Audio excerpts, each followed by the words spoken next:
शुभाकर सज्जनों, कैसे हैं आप लोग? आई होप आप सारे स्वस्थ होंगे और अपने काम के साथ में व्यस्त होंगे। आज नया एक टॉपिक है। देखिए, ये मैं आप लोगों को दिखा दूँ, कितना सुंदर फूल का गुलदस्ता है ये। देखिए, है ना, ये सनफ्लावर का फूल है। और ये है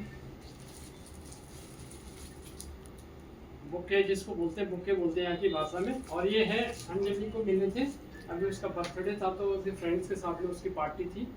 तो बिल्ला में कहीं बाहर गए थे वो, लोनावाला साइड में, तो वहाँ पे बच्चों ने उनको गिफ्ट किया था। तो ये बहुत सारे गिफ्ट भी हैं, उन गिफ्टों की पे मैं आप लोगों को दिखाऊंगा। अभी फ़िलहाल ये मैंने देखा बुके, क्योंकि मेरे को बहुत अच्छा लगा, तो इसलिए मैंने आपको दिखाया। आज टॉपिक पे आते हैं, ब्लॉग की शुरुआत करते हैं। तो आज मैं जा रहा हूँ CSD कैंटीन, क्योंकि आज महीने का लास्ट दिन भी है और इस महीने हम कैंटीन का काम नहीं कर पाए। तो अभी तुरंत जल्दी से अभी हम जा रहे हैं कैंटीन, और फिर सामान वामान क्या लाते हैं उसके बारे में कुछ आपको रास्ते की भी वीडियो वगैरह मैं शेयर करूँगा। तो फिर करते बाकी बातें आने के बाद। अभी चलते हैं CSD कैंटीन। Thank you.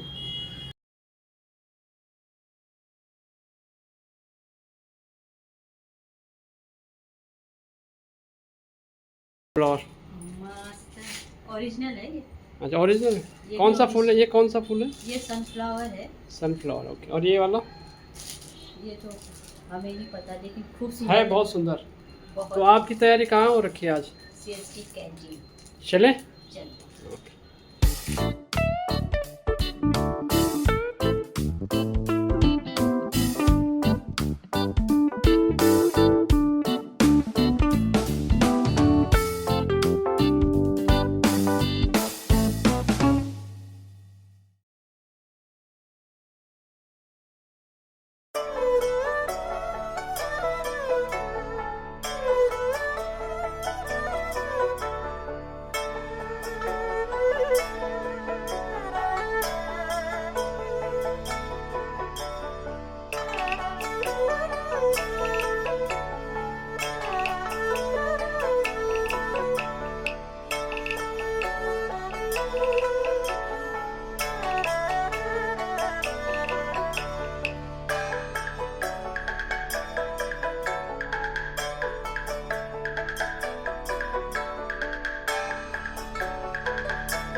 चायपत्ती देंगे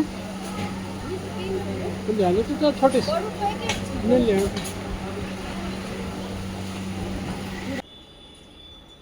तो ये सामान आ गया है आज कैंटीन से हमारा। ये देखिए,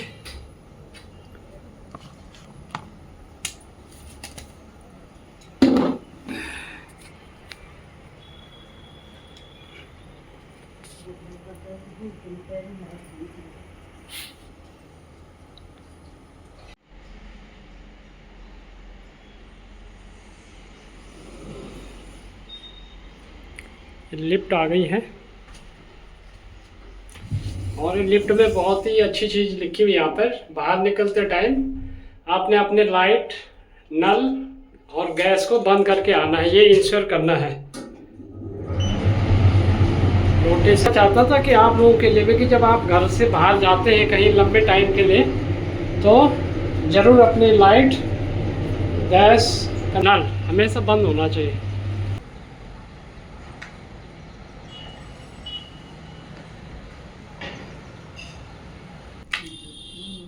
संतरा टॉप देने में तो ये अंजलि का बर्थडे था अभी, और उसके फ्रेंड्स ने उसको पार्टी दिया था, तो वो बाहर गए थे लोनावाला घूमने के लिए। तो ये सारी चीज़ें उनके फ्रेंड्स ने उनको गिफ्ट किए। देखिए पूरे आइटम्स। मैंने कहा चलो इसका वीडियो बनाते हैं। ये अंजलि डांस करती है ना, तो इसलिए उसको ये डांस के लिए अच्छा सा एक गिफ्ट।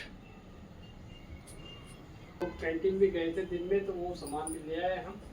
काफ़ी जाम लगा हुआ था रोड पे और गर्मी भी काफ़ी थी। तो अभी मैं एक किताब पढ़ रहा था, तो उसमें मेरे को एक बहुत अच्छी सी कहानी लगी, जो दिल को छूने वाली बात होती है। जिसका कहानी थी जो है, ईमानदारी जो होती है दिल से होती है। और ये एक कहानी है, मैं अभी आपको कहानी बताता हूँ। ये कहानी है एक बहुत साल पहले की, एक राइटर ने लिखी है अपने स्टेट की। एक लड़का था जो 10वीं क्लास में उसने टॉपर था, टॉप में आया था। उसका तो 8th रैंकिंग था, और उसका न्यूज़पेपर के हेडलाइंस पे, न्यूज़पेपर के जो फ्रंट लाइन में होता, फ्रंट पेज में होता है, उसका एक रिजल्ट आया था। तो उसमें बच्चे का एक अच्छा सा था, उसकी फ़ोटो के साथ था।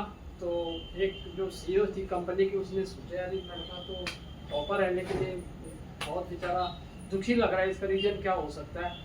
तो उसके दिल में आया। तो फिर अगले दिन भी उसके लड़के का, जैसे अभी देखा होगा आपने ये चैनल पे वाले, फिर टीवी रिपोर्टर वगैरह जो होते हैं, पत्रकार जर्नलिस्ट होते हैं, तो वो ऐसे बच्चों का जो टॉपर होते हैं, 10th का बोर्ड था सेकेंडरी का, तो उसने उसका इंटरव्यू लिया था। लेकिन उसने कहा था कि मैं टॉपर तो हूँ, लेकिन मेरे पास इतने फादर के पास इतनी कमाई नहीं है कि वो मेरे को आगे पढ़ाई करा सकते हैं। तो उस लेडीज़ ने, जो ये कंपनी की CEO थी, उसने ये कहानी सुनी और उस बच्चे को के बारे में सोचा कि इसकी स्टडी तो होनी चाहिए, ये तो होनहार बच्चा है। तो फिर उसने उसी में एक एड्रेस भी लिखा हुआ था, उसी पेज पे उसने, एडिटर ने पेज उसका एड्रेस भी लिखा हुआ था। तो इन्होंने एक CEO ने एक पोस्ट कार्ड लिया और उस पर एड्रेस, एक लाइन लिखी कि आपको हम आगे पढ़ाना चाहते हैं, आप हमको मिल सकते हैं क्या। तो 3-4 दिन के बाद उस पोस्ट कार्ड का जवाब आया उस लड़के की तरफ से कि हाँ मैं पढ़ना चाहता हूँ। तो ठीक है, बोला आप मिलने के लिए आ जाओ। पहले वाली चिट्ठी में लिखा था कि अगर आप पढ़ना चाहते हैं हम आपका स्पॉन्सर कर देंगे, और आप आना चाहेंगे यहाँ तो आपको खर्चा पानी भी हम दे देंगे आने जाने का, तो आप आ जाना मिलने के लिए। आना चाहते हैं तो बताओ। हाँ, उसका जवाब आ गया कि मैं आना चाहता हूँ। तो फिर इन्होंने पैसे भेज दिए। उसने जितना भी खर्चा बताया था कि आने जाने पे इतना खर्चा आएगा, तो मनी ऑर्डर करके या पैसा जैसे भी करके उसको भेज दिया। वो पैसा जब वो लड़का कुछ दिन के बाद इंटरव्यू के लिए आया वहाँ पे, तो उन्होंने बोला बेटा आप पढ़ाई करना चाहते हो तो बताओ कौन सी स्कूल में पढ़ाई करना चाहते हो। तो उसने बोला मैं एक टीचर्स ट्रेनिंग स्कूल में पढ़ूंगा, और उसमें जो भी खर्चा आएगा। तो उसने बोला कितना खर्चा। उसने बोला अभी मेरे को एग्जैक्ट पता नहीं है, वहाँ पे मैं देखूंगा कहाँ रहना, खाने पीने का क्या है। तो फिर बोला मैं घर से जाके आपको जवाब दूंगा। फिर उसने 2-3 दिन के बाद जवाब दिया कि मेरे को हॉस्टल भी है उसके पास, और 2 लड़के हम एक कमरे में शेयरिंग में रहेंगे, तो मेरा खर्चा एक महीने का 300 रुपये आएगा। तो इन्होंने जो CEO थी मैडम, इन्होंने 1800 रुपये का एक ड्राफ्ट भेज दिया उसके नाम पे, 6 महीने की फीस भेज दी। फिर उसके बाद कई दिन बीत गए, तो फिर इनको याद नहीं आया। तो फिर अगले जब 6 महीने की पहले फीस दी, फिर 6 महीने की फीस इन्होंने 1800 रुपये दोबारा उस लड़के के नाम पे भेज दी। कुछ दिन के बाद एक लिफाफा वापस आया उसके CEO के पास। तो उसमें लिखा हुआ था कि उसके अंदर देख के अचंभित हो गई, कि सरप्राइज हो गई कि ये पैसे कैसे इसके अंदर वापस आए। तो उस लड़के ने एक चिट्ठी भी लिखी थी कि मैडम ये जो खर्चा था, हमारा स्कूल जो होता है 2 महीने से स्ट्राइक पे था, या अच्छे से स्कूल चला नहीं, तो मैं हॉस्टल में भी नहीं रहा 1 महीना, तो उसका मेरा प्रति महीने का खर्चा जो था 300 रुपये से भी कम हुआ। इसकी वजह से मेरे पास 300 रुपये बचे हैं, वो खर्चा मैं आपको वापस कर रहा हूँ, कृपया आप इनको ग्रहण कीजिए।